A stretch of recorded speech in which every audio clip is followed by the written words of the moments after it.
We are at the top of the hexagram. Today we are exploring the sixth line of the 11th gate.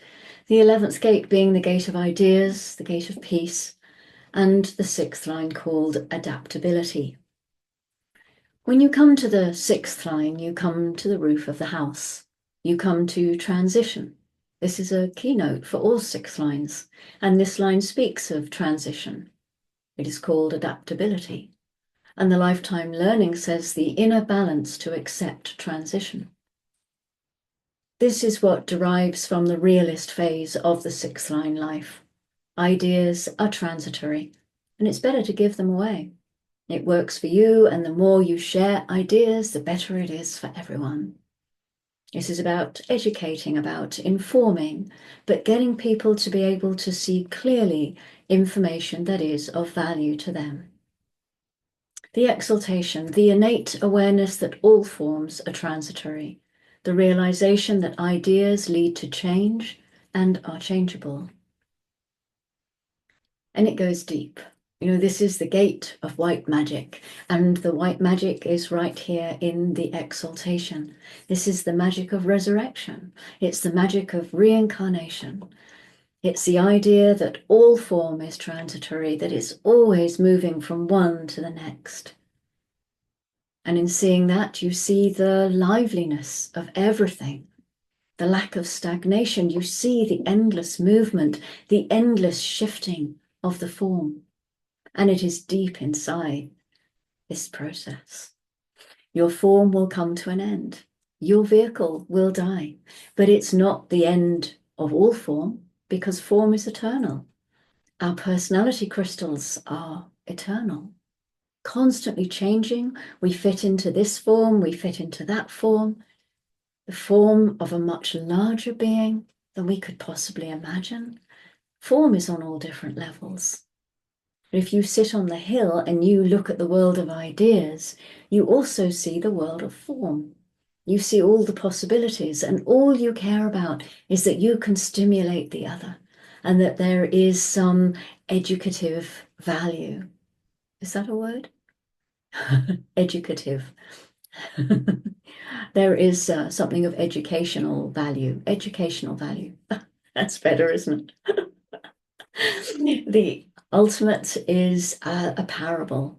It's a story that carries with it both mundane truth and a kind of heiku satori, something with some spiritual oomph underneath. This is the ultimate educational tool.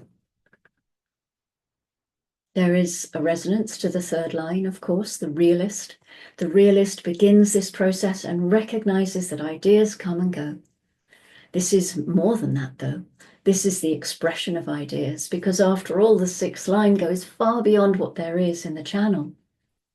It goes to the whole experience of the circuit. It is looking beyond that to the nature of life itself. What it's looking at is the innate awareness that all forms are transitory. And in the detriment, adaptability in its most negative manifestation. The speculator who profits at the expense of others in times of peace and war. The realization of what idea is of value in any situation. One of the best educations in life is when you get ripped off. Have you ever noticed that? We don't like the experience, but we usually learn something. If you get up on top of that hill and you're looking at the world of ideas, you may be able to see very clearly where you can take advantage. And that doesn't have to be bad.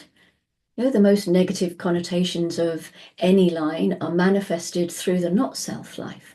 Things have to be seen in their perspective. The moment that you're living out that detriment, if you're living it as yourself, it's correct for you to have those advantages. It's just correct. We need our speculators because, of course, they're collective. While they're ripping you off, they're sharing their technique with a friend. Hey, this is the way you do it. It's great. You learn it in duality, that the one does the ripping off and the other one gets ripped off. That they belong to each other. They're soulmates. You can't have one without the other. There's this myth that there's only one side, but we live in a duality. Please come rip me off so I can learn something. And by the way, if you are meant to be the one being ripped off and you're living out your nature, then it's really productive for you. It's exactly the lesson that you need to learn. It's exactly the right education for you. The greatest difficulty for idea people is to live out their own ideas. The sixth line people have a sense for what the whole process is about. They can see when a crisis is coming. They can see where the beginning of something is. They can see when something is coming to an end. They can be very lucky in terms of getting in and getting out of things.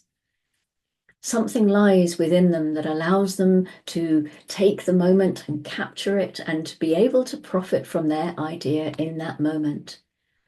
But their idea is not about manifesting in the throat. That idea is far beyond that. It's seeing how something operates throughout the whole collective process and being able to catch it and take advantage of it. They realize that any old idea will not do. Ideas come and go, and they are changeable. This can be a tough line. Many people will take offense at these people, obviously, because these people are taking advantage in certain situations with an idea, and ideas are not truths. And due to that, other people can see themselves as being taken advantage of.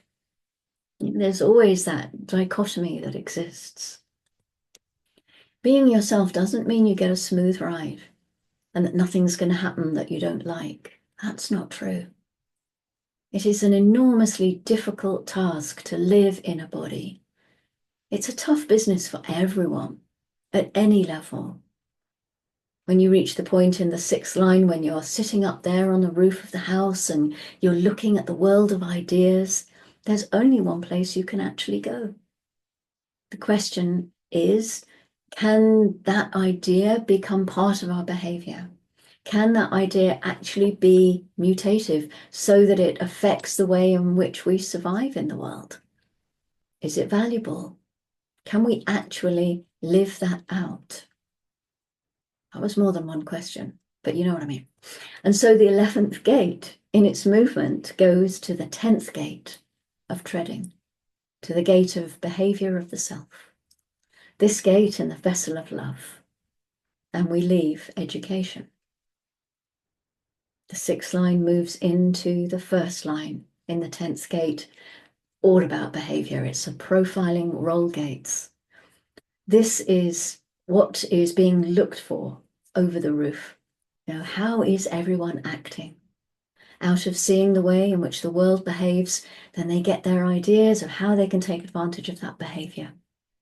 And it's not necessarily a negative thing. That's not moralistic. Human design is not a moralistic system. It is simply that this 6th line can take advantage for their own benefit. All those ideas are supposed to be for others, but in the detriment, the idea is really for you. The grounding is coming through gate 12 in the 6th line called metamorphosis, which actually is just change by any other name, or even transition. So the 12th and the 11 gates in the 6th line supporting each other in that sense. Venus is moving into gate 13 at 2047. This is the abstract G-center gate of the listener, the fellowship of man. Venus bringing some attention to the value of being a natural listener, hearing what others may not hear. This gate is the natural recorder of experience and history. The moon has been in gate 31 since 3:15, the logical collective throat gate of leading and influence. It moves into gate 33 at 13:29. This is the abstract collective throat gate on the opposite side to the 31. This is the gate of privacy, the gate of retreat, with the voice, I remember. You may find that you desire to have time alone with the moon here. You may find yourself reflecting on the past, perhaps remembering some secrets or stories that you've been told. And then the moon moves into gate 7 at 23:52 and it meets Mars, who has been in gate 31 since November the 10th. So we have a channel, a logical direction channel. It's the channel of the Alpha, a design of leadership for good or bad. This projector channel is designed to be recognized as someone who stands out from the crowd as a leader. And the more reluctant you are to assume this status, this position, the better a leader you will be. This is a logical channel that can be very gifted at understanding patterns and trends. And so it's very well placed to lead others into the future. So we have that new gate tomorrow. We move into gate 10. I look forward to seeing you then. It's a fascinating gate, as they all are, really. But we start looking at the profiling lines here. We meet up with modesty, which is the line of the investigator. We go into the hermit, the martyr, the opportunist, the heretic, and the role model, and we will explore all of those over the coming days. So thank you for joining me for this gate 11. I look forward to seeing you tomorrow. So as always, go gently.